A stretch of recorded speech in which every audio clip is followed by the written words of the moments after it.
Bien, buenos días. Bueno, para los que no estuvieron el día miércoles, pues conmigo ustedes ya debe tener el nombre de la asignatura que vamos a recibir, es la intervención en la discapacidad físico-motora, ¿sí?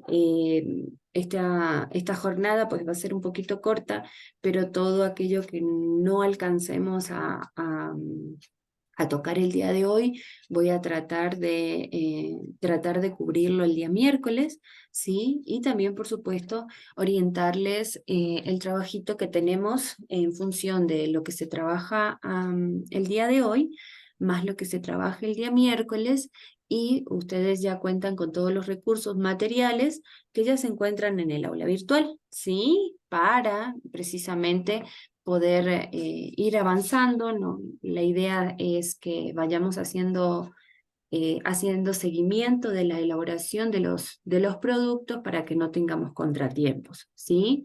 De todas maneras, la idea es que podamos ir intercambiando de manera recurrente, si tienen dudas, si tienen a lo mejor, si no está claro por ahí el recurso, ustedes me dicen, no hay ningún tipo de inconveniente, ¿sí? Voy a compartir pantalla, vamos a comenzar el día de hoy hablando un poquito de la normativa legal que engloba, ¿sí?, a la discapacidad, ¿sí? Seguramente ustedes habrán podido trabajar tal vez en alguna de las otras asignaturas. ¿Cuál es la normativa que nos compete en función de lo que para lo que nos estamos preparando? Déjenme ver si va o no a pantalla completa. Ya. Entonces vamos a comenzar, ¿sí? Quiero comentarles que en este primer encuentro trataré de no ser demasiado técnica con respecto a los contenidos, ¿sí? Básicamente lo que me interesa es que sepamos que existen estas normativas de carácter internacional que son el sustento que tiene, el sustento político y jurídico de carácter internacional. Bueno, mi nombre ustedes ya lo conocen, mi nombre es Lorena Soledad Revilla, soy doctora en Ciencias de la Cultura Física, y en esta oportunidad pues vamos a estar compartiendo la asignatura de la intervención en la discapacidad físico-motora. En primera instancia quiero hacer un pequeño recordatorio que dentro de los resultados de aprendizaje que nosotros vamos a estar cubriendo en la unidad es precisamente aplicar estrategias de intervención educativa diseñadas para personas con discapacidad físico-motora a través del uso de las TICs, de ayudas técnicas, respuestas educativas y atención institucionalizada y familiar, ¿sí?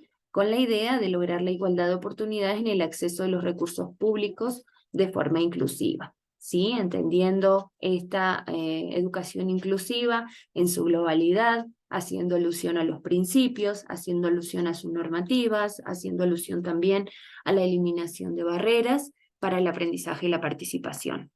Dentro del contenido que vamos a elaborar, que vamos a abordar el día de hoy, es la aproximación conceptual a la discapacidad, en donde vamos a tratar la evolución histórica y conceptual de la discapacidad y cuál es el respaldo jurídico, político de carácter internacional. En este sentido, pues déjenme ver a ver si cambia la diapositiva. Ahí estamos. Entonces, en el marco filosófico relacionado con la temática de la discapacidad, se desprende un proceso evolutivo que en realidad puede marcarse en etapas históricas, ¿sí?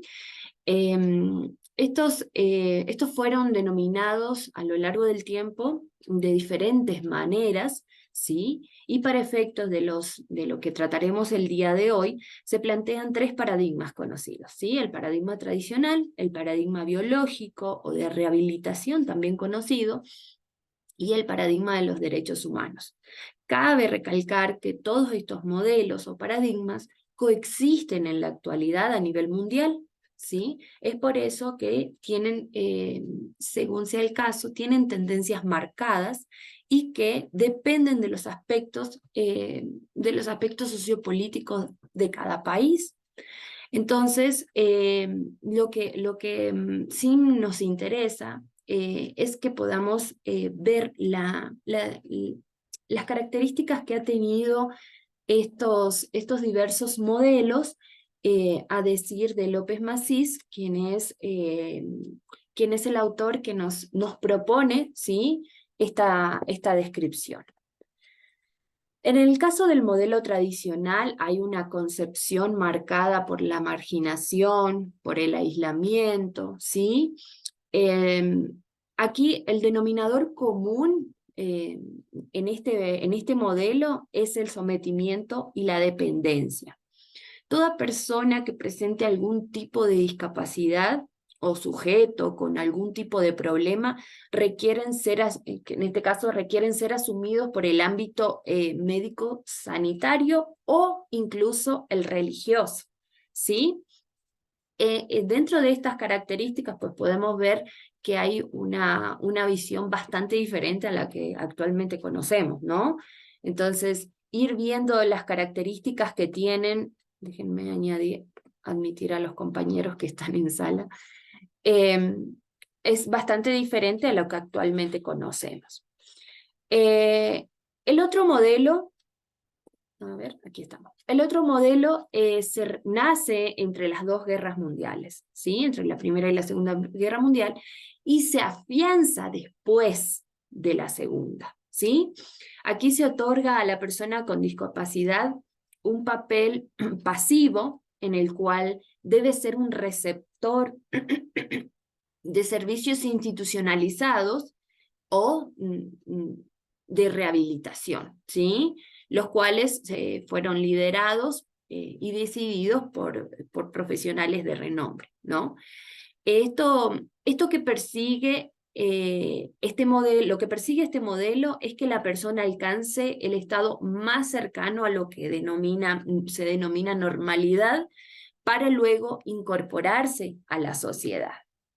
Ahora bien, el último modelo es el modelo de los derechos humanos, ¿sí?, que es a finales del siglo XX e inicios del XXI, se rompe con el modelo de dependencia que promueve las personas con discapacidad, ¿sí? En este sentido, la idea es que asuman la dirección de su propia vida, ¿sí?, en una sociedad mucho más accesible, en una sociedad para esa incorporación como sujeto productivo, ¿no?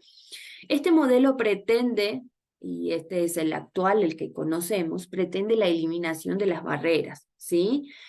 Estamos hablando de barreras arquitectónicas, estamos hablando de barreras actitudinales, estamos hablando de barreras de comunicación, ¿sí?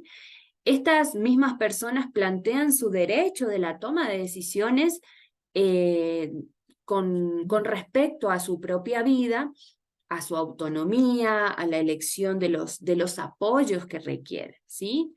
Esta evolución ha estado respaldada por el sistema jurídico y político de carácter internacional, mediante diferentes normas, pactos entre algunos países, miembros de cada una de estas organizaciones, a través de la conformación de las mismas, ¿sí? Y esto ha estado incidido de manera muy contundente en la región de Latinoamérica.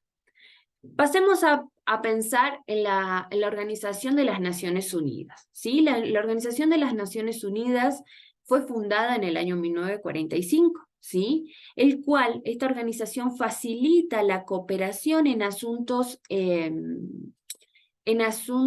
que tienen que ver con el derecho internacional, con lo que es la paz, la seguridad, el desarrollo económico, el social, ¿sí? Y también, por supuesto, los asuntos humanitarios, ¿ya?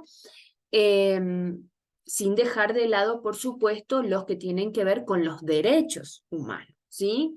Dentro de las promulgaciones más importantes se encuentra la Declaración Universal de los Derechos Humanos en el año 1948, en el cual se establece, ¿sí?, que todos los pueblos deben esforzarse por promocionar mediante la enseñanza, mediante la educación, ¿sí?, el respeto a los derechos y las libertades, tanto individuales como sociales, ¿sí?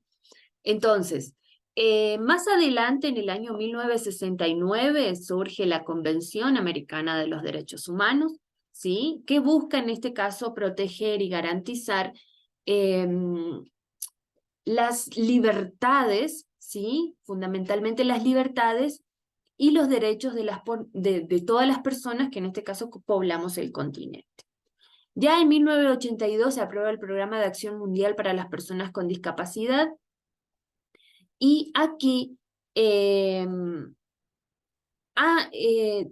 estas iniciativas realmente resaltan el derecho, el derecho de las personas con discapacidad a las mismas oportunidades, ¿sí? Luego, en el año 1993, se plantean las normas uniformes sobre igualdad de oportunidades para las personas con discapacidad, pero como un instrumento normativo, ¿sí? Aquí se declara que los estados deben adoptar medidas para que la sociedad tome mayor conciencia sobre los derechos, sobre las necesidades, sobre las posibilidades y la contribución que pueden otorgar las personas con discapacidad, ¿sí? Ya después, en el año 2007, se produce la promulgación del primer tratado de derechos humanos del siglo XXI en la Convención sobre los Derechos de las Personas con Discapacidad, que es el que actualmente nosotros conocemos, ¿verdad? Porque aquí lo que es el propósito que tiene es precisamente promover, ¿sí?, proteger y asegurar el goce pleno y las condiciones de igualdad de todos los derechos humanos, también sus libertades, y promover, por supuesto, el respeto de su dignidad, que es inherente, ¿verdad? Ahora bien, pasemos a la Organización de las Naciones Unidas para la Educación, la Ciencia y la Cultura. Esta fue fundada en el año 1945, que tiene por objetivo contribuir a la paz y a la seguridad en el mundo mediante la educación, la cultura y las comunicaciones. El tema de la educación se ha centrado en el respeto a la diversidad humana y la vida independiente. Esto entendida como a la educación como un derecho, ¿sí?, como un derecho por encima de las diferencias particulares de los seres humanos, ¿sí? Aquí se respalda en varias conferencias. Una de ellas es la Conferencia Mundial de Educación para Todos, que se efectuó en Tailandia en el año 1990. Luego tenemos la Conferencia Mundial sobre las Necesidades Educativas Especiales, Acceso y Calidad, que se realizó en España en el año 1994. Y por último, hay un foro que se realizó en el año 2000 en Senegal, donde era un foro consultivo de carácter internacional en educación para todos. Entonces, todos estos eventos lo que hicieron fueron respaldar que los centros de educación, tanto especial y los centros de recursos, tienen un papel muy relevante para las personas que, que pertenecen al sistema, ¿sí?, a sus familias y su entorno. Se trata más bien de acciones bien orientadas que tienen por objetivo romper esas barreras actitudinales, las arquitectónicas y las de comunicación, que si nos ponemos a pensar en la organización anterior, buscaba estos mismos criterios, ¿sí? Pasemos a la siguiente organización, que es la Organización Internacional del Trabajo, que está conformada por 178 países, fue fundada en 1919 y tiene por objetivo promover los derechos laborales, fomentar oportunidades de empleo dignas, mejorar la protección social y fortalecer el diálogo. En este sentido, la idea, en el caso del ámbito de la discapacidad, fueron los que promulgaron esas normas que responden al hecho de que muchas personas con edad y deseos de trabajar en ese momento ya se manifestaban. Entonces, aquí lo que vamos a ver es un poquito, creo que es el que más recorrido tiene en cuanto a cronológicamente hablando, que los esfuerzos nacen en el año 1995 y se han registrado progresos, ¿sí? En la lucha contra, que tengo que admitir a los que van ingresando, se han dado progresos importantes en la lucha contra la discriminación en el empleo y los recursos humanos. Y esto está sustentado en uno de los convenios, particularmente en el 142, y la recomendación 150, ¿sí? Dentro de estos planteamientos, aquí se asume la responsabilidad en invertir en educación y formación de calidad previa al empleo. Fíjense que estamos hablando de capacitar para conseguir la posibilidad de ocupar un cargo productivo en la sociedad.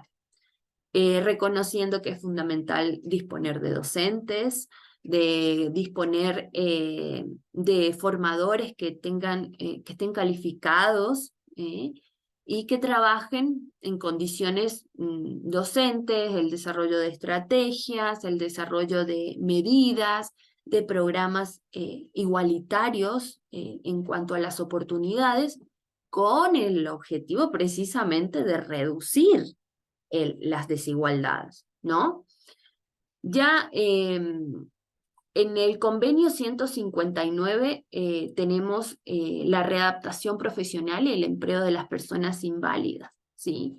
Aquí se habla de una recomendación 168, que es la que pone énfasis en las oportunidades de empleo en el mercado regular, ¿sí?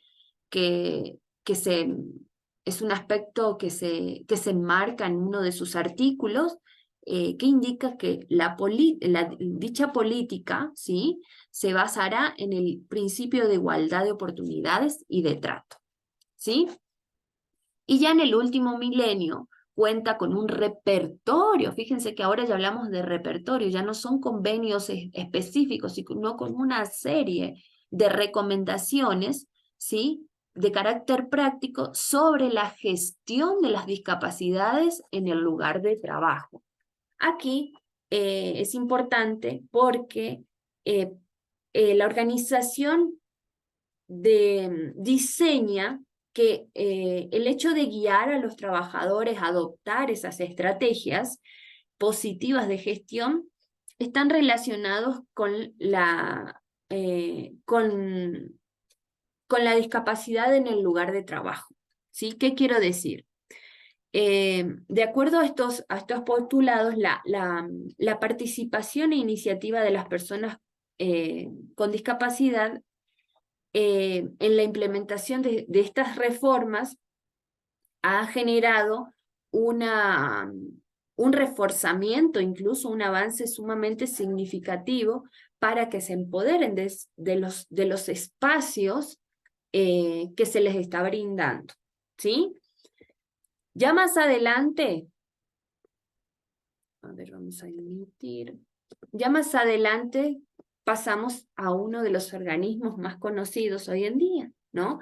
Que es la Organización Mundial de la Salud, que es la autoridad directiva y coordinadora de la acción sanitaria en la Organización de las Naciones Unidas, ¿sí? En 1980 se publica la Clasificación Internacional de Deficiencias, Discapacidades y Minusvalías. Y considero necesario hacer alusión a cada una de ellas, porque muchas veces la interpretación que tengamos acerca de estos conceptos nos va a brindar una idea clara de lo que implica, ¿sí? Porque muchas veces la deficiencia puede estar o no asociada a una discapacidad, y ambas no son lo mismo, ¿sí? Por ahí minusvalía tiene un concepto un poco más apartado, pero muchas veces nos confundimos en estos tres conceptos que son cruciales en nuestra profesión para comprender la esencialidad de lo que implica. En este sentido, en el caso de deficiencia, fíjense que ellos mencionan que es toda pérdida o anormalidad de una estructura o función psicológica, fisiológica o anatómica, ¿sí? En el caso de la discapacidad, estamos hablando de toda restricción o ausencia, fíjense que puede estar debida o no a una discapacidad, de la capacidad de realizar una actividad en la forma o dentro del margen que se considere normal para un ser humano, ¿sí? ¿Qué pasa? La discapacidad desencadena en una deficiencia, pero la deficiencia no es producto de una discapacidad. ¿Estamos claros con eso? En el caso de minusvalía, estamos hablando de una situación desventajosa para un individuo determinado, cualquier individuo, como consecuencia de una deficiencia o una discapacidad que limita o impide el desempeño de un rol que es normal en su caso, ¿sí? Recordemos que las minusvalías pueden ser temporales o pueden ser permanentes, ¿sí? Eso hay que tenerlo muy presente porque la minusvalía, nosotros la podemos adquirir a través, por ejemplo, de un accidente, ¿sí? De un golpe. Entonces, generalmente para este ejercicio, para distinguir estos tres términos, y les comento, hago un break ahí para darles un comentario. Generalmente yo trabajo también para la carrera de educación especial, y el ejercicio que yo hago con los chicos es que de los tres términos puedan ejemplificar, ¿sí? Puedan ejemplificar en qué se traduce, en este caso, cuál es la discapacidad, cuál es la deficiencia producto de esa discapacidad y es la minusvalía que no necesariamente está asociada a la discapacidad. Fíjense que estamos hablando de una situación desventajosa, ¿sí? Pensemos en una persona que tiene discapacidad visual, ¿sí? La discapacidad visual es la ausencia de un órgano, en este caso, ¿sí? Que le impide la capacidad de ver. Ahora bien, en el caso de la deficiencia, esta se traduce en una pérdida fisiológica, fíjense, fisiológica o anatómica, que en este caso es producto de la discapacidad visual. Ah, y ahora, ¿cuál sería, y este tiene un carácter más social, cuál sería la situación desventajosa de esa persona para considerar estamos al frente de una minusvalía? Entonces, cuando estamos al frente de una minusvalía, por ejemplo, pensemos en ir a un cajero, ¿verdad? Entonces, si hoy en día tenemos cajeros que tienen el sistema braille o tienen el audio que permite, ¿sí? Que permite saber cuál es la opción que tiene que tocar. Pero en el caso de que no lo tuviera, estamos al frente de una minusvalía, porque esa persona se encuentra en una situación desventajosa, ¿sí? Como consecuencia de en este caso, de la discapacidad que presenta. Por lo tanto, no puede desempeñar el rol, ¿sí? El rol como ciudadano. ¿Por qué? Porque en el caso de que los cajeros, hoy en día los tenemos, pero en aquel momento no lo tenían. Por lo tanto, toda persona que tenía una discapacidad visual estaba en una situación desventajosa en relación al resto. Entonces, para que ustedes vayan interpretando que son términos completamente diferentes, pero que entre ellos se entrelazan, ¿sí? Y la minusvalía no necesariamente está asociada a una discapacidad, ¿sí? ¿Puede estar ante una deficiencia? Sí, porque yo si tengo un accidente y me quiebro la tibia y el peroné, yo indiscutiblemente estoy en una situación desventajosa en relación al resto, ¿sí? Y en este caso la minusvalía que desencadena en una deficiencia, porque yo estoy perdiendo la estructura o la función anatómica de mi cuerpo y que no está asociada a una discapacidad. ¿Sí? Ya. Entonces, hasta ahí vamos bien, ¿verdad? Sí, dígame.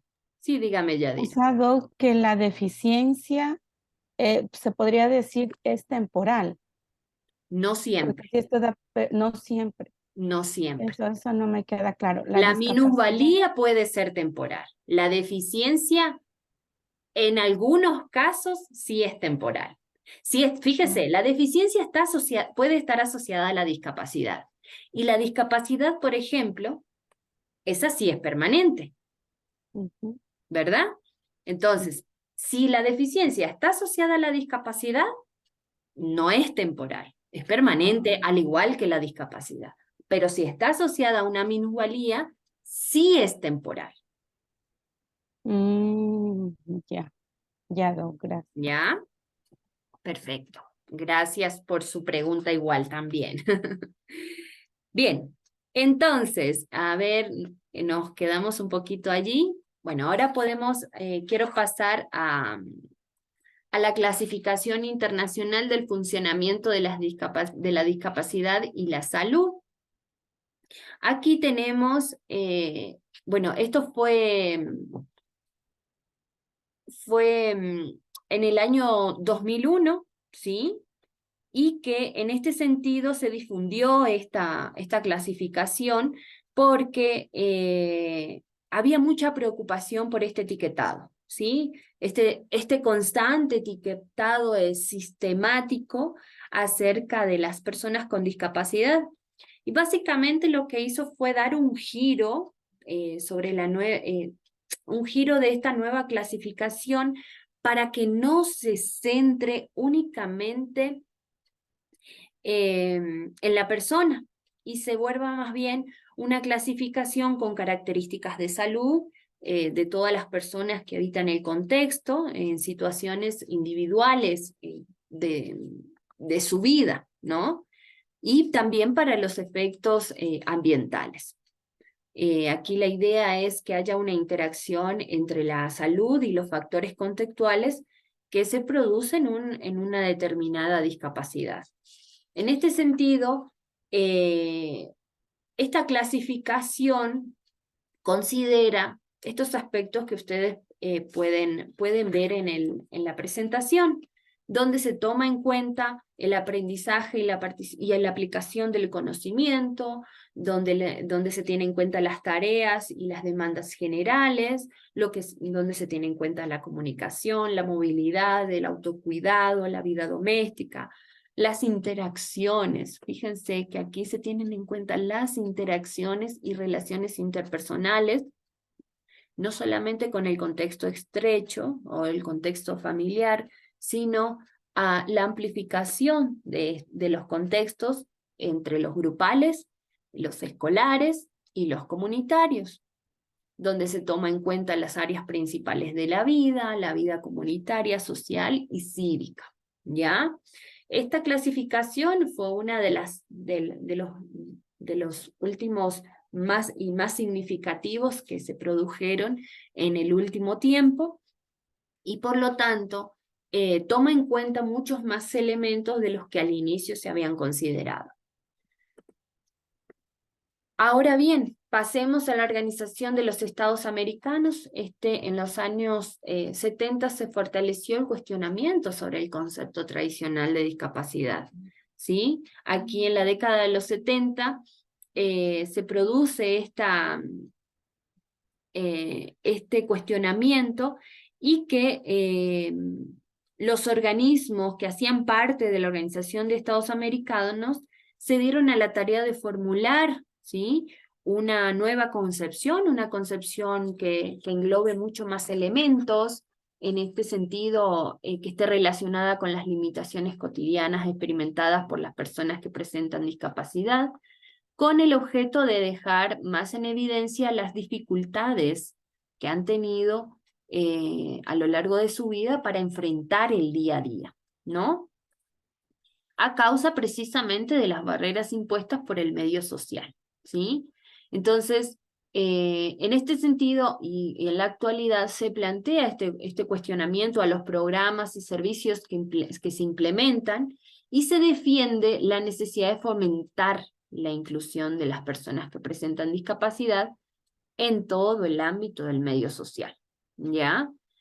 Un reflejo claro y conciso fue la promulgación de la Convención Americana de los Derechos Humanos en el año 1970, en el cual se compromete, fíjense, se compromete a eliminar en este sentido la discriminación en todas sus manifestaciones, ¿sí? En todas sus manifestaciones, por supuesto, en el sentido de las personas con discapacidad. Ya en 1992 se promulga la Declaración de Cartagena de Indias, ¿sí? En donde se promueven las políticas integrales, ¿sí? Esto exclusivamente en Iberoamérica. Pero en 1995, la resolución sobre la situación de las discapacidades en el continente americano intenta, ¿sí? Surge esta convicción para eliminar todas las formas de discriminación, al igual que en la promulgación de la Declaración de los Derechos, de la Declaración de Cartagena de Indias, ¿sí? Este avance, ¿sí?, en las políticas de integración en Iberoamérica se dio con la aprobación de la Declaración del Diseño de las Américas por los derechos y la dignidad de las personas, ¿sí? Y este tiene un lema bien significativo, que es el lema de la igualdad, la dignidad y la participación. Existe sin duda los instrumentos jurídicos internacionales se rigen por unos principios bien específicos que son el eje transversal de todas estas normativas que les acabo de citar. Y es así que para comprender mejor la lógica que se ha considerado y que cronológicamente hablando lo hemos evidenciado en esta mañana, pues aquí se presentan estos principios que están relacionados con la discapacidad. En primera instancia, la no discriminación, ¿sí? Que implica la eliminación de cualquier tipo de distinción, ¿sí? Exclusión o restricción que esté basada en una discapacidad que tenga el efecto o más bien el propósito de anular su reconocimiento, su participación, el goce de derechos, el ejercicio de los mismos y de sus propias libertades, ¿sí? Otro de los principios básicos por el que se rigen todas estas normas que les acabo de mencionar es la igualdad de oportunidades, ¿sí? Que si bien es de las más recientes, ¿sí? Porque hablamos de igualdad de oportunidades, en el cual se establece el proceso mediante el cual los sistemas de las sociedades, el entorno, los servicios, sus actividades, la información, la documentación, se pone a disposición de todos los que la habitan, especialmente de las personas con discapacidad. Cabe destacar que no todas las sociedades tienen los respaldos que propone este principio, ¿sí? Por cuestiones económicas, por cuestiones sociales, en fin, por muchos elementos. Sin embargo, desde los organismos internacionales se han brindado grandes esfuerzos para que estos principios puedan ser la base de toda sociedad. Lo mismo en la igualdad de derecho, que significa que las necesidades de cada persona tienen igual importancia, ¿sí? Que esas necesidades deben constituir la base de la planificación de las sociedades y que todos los recursos han de emplearse para garantizar que todas las personas tengan las mismas oportunidades de participación. Otro de los principios es la accesibilidad, en el cual se produce la adopción de medidas pertinentes, medidas consolidadas para asegurar el acceso de estas personas en igualdad de condiciones, ¿sí? En el caso de la autonomía, que no es más que la libertad de tomar sus propias decisiones y asumir el control de la vida, y se refiere al desarrollo de medios y recursos diseñados para facilitar y promover esta vida independiente y lograr la autonomía, por supuesto. Y el último principio, y no menos importante, es la autorrepresentación, que es el desarrollo de un mecanismo de participación ciudadana para promover, ¿sí? En este caso, que las organizaciones de personas con discapacidad participen en lo que se refiere a la toma de decisiones sobre sobre cuestiones, sobre temáticas relativas a la discapacidad, ¿sí? Entonces, creo que aquí hay una idea bastante clara acerca de cómo fue cambiando a lo largo de los años la perspectiva, los modelos, ¿sí? Que les mencioné al inicio, estos tres modelos, el tradicional, el biológico de rehabilitación y el de derechos humanos, ¿sí? Todas las concepciones fueron sumamente válidas en su momento, pues era el momento histórico en el que requería, ¿sí? De un cambio en el paradigma. Sin embargo, vemos el salto que hay desde el primero hasta el tercero, hay un salto muy significativo, en el cual hoy podemos, que si bien todavía existen barreras, nosotros tenemos la tarea de ayudar a que eso se vuelva una realidad, ¿sí? Desde nuestro espacio de trabajo, desde nuestro lugar como profesionales encargados de la educación. Ustedes dirían, bueno, ¿y cuál sería el reto, ¿sí? Que tenemos de aquí en adelante? Básicamente es conseguir que todas las legislaciones, ¿sí? de nuestro territorio nacional no solo reflejen esas declaraciones y principios, porque de nada sirve que quede en un papel, ¿sí? Sino que se inserten en la vida cotidiana, ¿sí? Que pueda ejemplificarse, que pueda materializarse, porque de nada sirve que tengamos un montón de leyes, un montón de principios, un montón de decretos, cuando la realidad es otra. Y ahí es donde se produce una contradicción pura que no se corresponde, ¿no? Una contradicción entre lo político y lo real, pues estamos hablando de que no hay un ideal, porque la política habla de un ideal que en la realidad no se cumple, ¿no? Entonces, la idea es que los estados generen acciones concretas que promuevan el pleno goce de todos los derechos humanos y las libertades fundamentales que como ciudadanos, ¿sí? Les corresponde a las personas con discapacidad, ¿sí? Entonces, hasta aquí es, digamos, ese recorrido, un recorrido un poco pesado porque nos toca ver convenciones, nos toca ver foros, nos toca ver conferencias, pero esa no es más que la historia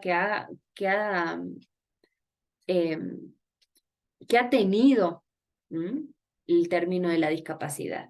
Y ya para ahondar un poquito en la temática que nos compete, y no me quiero demorar mucho, porque en realidad el tiempo nos apremia,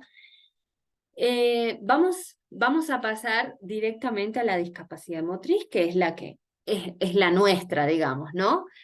La discapacidad motriz es entendida como esta alteración en el aparato locomotor causado por un funcionamiento deficiente, ¿sí? En este caso, del sistema nervioso central, del sistema muscular. Ustedes saben que el sistema muscular también es uno de los más grandes del cuerpo humano. Está asociado al sistema óseo y en este caso puede ser de alguna de ellas o de la interrelación de estos tres sistemas, que básicamente se dificulta o imposibilita la funcionalidad en la movilidad de una o de varias partes del cuerpo, ¿sí?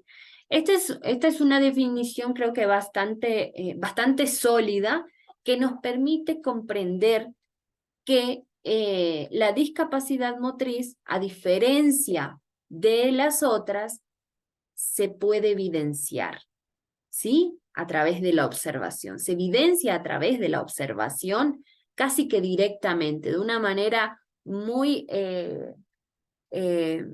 muy clara, muy concisa, ¿no? Ahora bien, existen tipos de discapacidad motriz según el tipo de afectación. Hay algunas que tienen afectación cerebral y otras que no hay afectación cerebral, ¿sí? En el caso de las que tienen afectación cerebral, es la que denominamos la parálisis cerebral, la que comúnmente conocemos como parálisis cerebral, ¿sí? Porque aquí sí hay una lesión clara y concisa en el sistema cerebral y que la que más se conoce es la parálisis. En el caso de las que no tienen afectación cerebral, guarda relación con trastornos motores, ¿sí?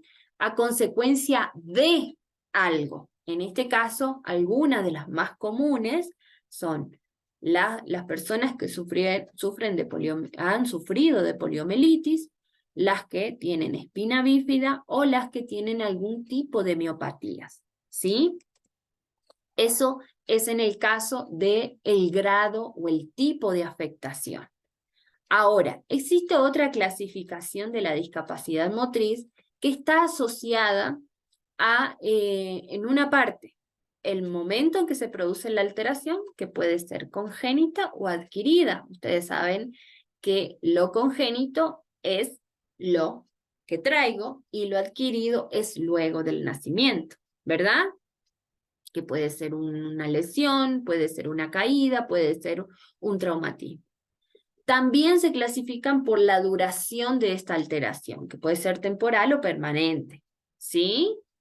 Yo, por ejemplo, como les decía hace un momento, yo me fracturo un hueso y seguramente esa alteración o esa lesión me va a producir una alteración de carácter temporal, más no permanente, salvo que no me cure apropiadamente, ¿sí? Que no haga la rehabilitación de manera apropiada, en fin. Y la evolución de la alteración, que puede ser degenerativa y no degenerativa, ¿sí? Recordemos que existen, sobre todo para las personas adultas mayores, existen hoy algunas enfermedades que son de carácter degenerativo y que desencadenan en una discapacidad motriz, ¿sí? Bien, aquí tenemos otra clasificación y les prometo que esta es la última. Esto es lo más lindo de ir viendo las clasificaciones porque nos dan otra claridad acerca de la discapacidad en este caso. Fíjense que aquí estamos hablando del origen de la deficiencia, ¿sí? Este puede ser de origen cerebral, espinal, muscular o osteoarticular, ¿sí? Dentro de las de origen cerebral, conocemos, como es el caso que les mencioné hace un momento, la parálisis cerebral o los traumatismos cráneoencefálicos, incluyendo a los tumores, ¿sí? Los de origen espinal, ustedes saben que el origen espinal guarda relación con la espina que recorre toda nuestra columna vertebral, ¿verdad? Y este puede darse en el caso de la poliomielitis, la espina bífida o algunas lesiones medulares de carácter degenerativo, ¿sí? O un traumatismo medular. El traumatismo medular incluso puede darse en un accidente de tránsito, por ejemplo, ¿sí? Es sumamente delicado porque en función de del lugar, ¿sí? De la extensión donde se encuentre la lesión, imposibilita casi que en un 50% el funcionamiento normal y anatómico de las extremidades, por ejemplo, ¿no?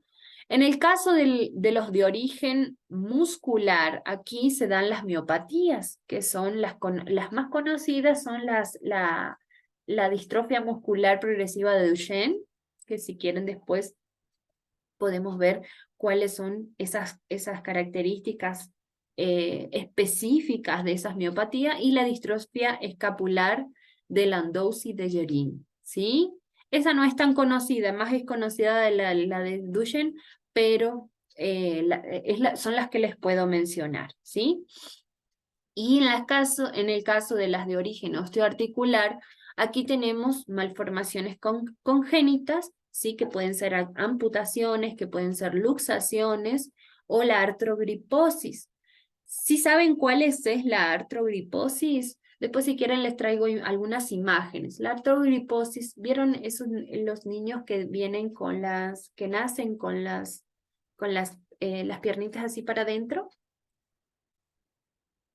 Bueno, esa es la denominada artrogriposis, que se puede tratar porque, como ustedes saben, los niños cuando nacen no tienen solidificados sus huesos, y por lo tanto es el momento indicado para que se pueda realizar una intervención eh, no quirúrgica, no siempre es quirúrgica, porque la idea es que los pies vuelvan a su forma anatómica, ¿sí? Tenemos las malformaciones distróficas, las malformaciones microbianas, algunos reumatismos infantiles que no son comunes, pero que pueden darse, o lesiones, ¿sí? Por desviación de la raquis. Ustedes saben, cuando hablamos de las desviaciones de la raquis, debemos entender que anatómicamente hablando, el ser humano cuenta con cifosis y lordosis, ambas, ¿sí? Depende del lado que se mire la columna, si es anterior o posterior, porque lo que es lordosis del lado anterior es cifosis del lado posterior, y viceversa, ¿sí? Entonces, por eso les digo desde dónde lo estemos viendo, ¿ok? Cuando nosotros miramos una columna vertebral, tiene curvaturas que son normales en el ser humano, ¿sí? Son normales. Pero cuando hay una exageración de una de ellas, estamos al frente de lesiones osteoarticulares por desviación de esa curvatura. O la escoliosis, que vista desde el lado posterior o del lado anterior, estamos al frente de que la desviación se produce hacia uno de los lados, ¿sí? Hacia el lado derecho o hacia el lado izquierdo, ¿sí? Las personas que sufren sobre todo de la escoliosis, es el caso de las personas que tienen artrosis en la articulación coxofemoral, ¿sí? Vieron que existen unos zapatos ortopédicos para las personas que tienen esta condición, y que eso más bien lo que hace es impedir que se produzca una escoliosis, ¿sí? Entonces, bueno, esta es la clasificación según el origen, ¿sí? El origen, ¿dónde se origina la lesión? ¿Dónde está originada la lesión? Y estas son los cuatro orígenes posibles que desencadenen en una discapacidad motriz, ¿sí? ¿Dudas hasta aquí, tal vez?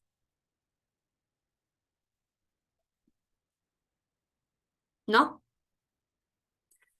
Bueno, no tengo más tiempo, pero yo sí me gustaría que revisen el trabajito.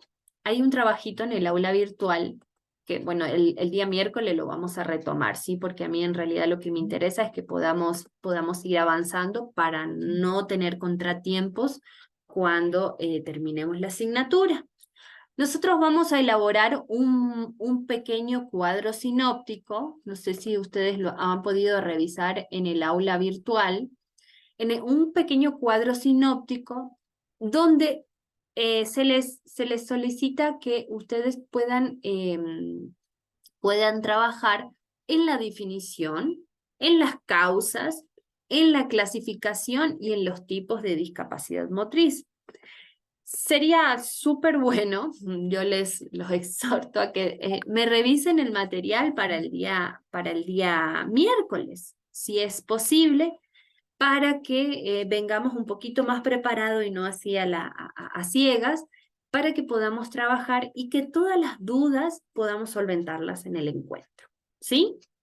Entonces eso es lo que les voy a pedir, más bien con las justas, son las 9 en punto, me retiro, revisen el aula virtual para ver si podemos ir avanzando en los encuentros, fundamentalmente, ¿sí? Entonces, Doctora, una pregunta. sí. ¿Y este deber es individual o grupal?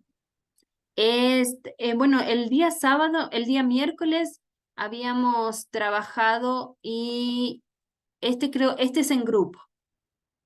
Creo que es en grupo. Sí, sí, pero Ya, muchas no lo gracias. puse ahí. ¿Sí? Ya me mandaron los equipos, no sé si hay alguna modificación en eso, si no, mantenemos los equipos que ustedes mismos me facilitaron el día miércoles. ¿Ya? Si no hay más que añadir, me retiro porque ya estoy ocupando el tiempo de la otra profe. ¿Sí? Que Listo, tengan, Doc, Ya, muchísimas muchas que gracias. gracias. tengan un lindo sábado. Hasta Gracias, luego. igualmente, Doc. Hasta luego.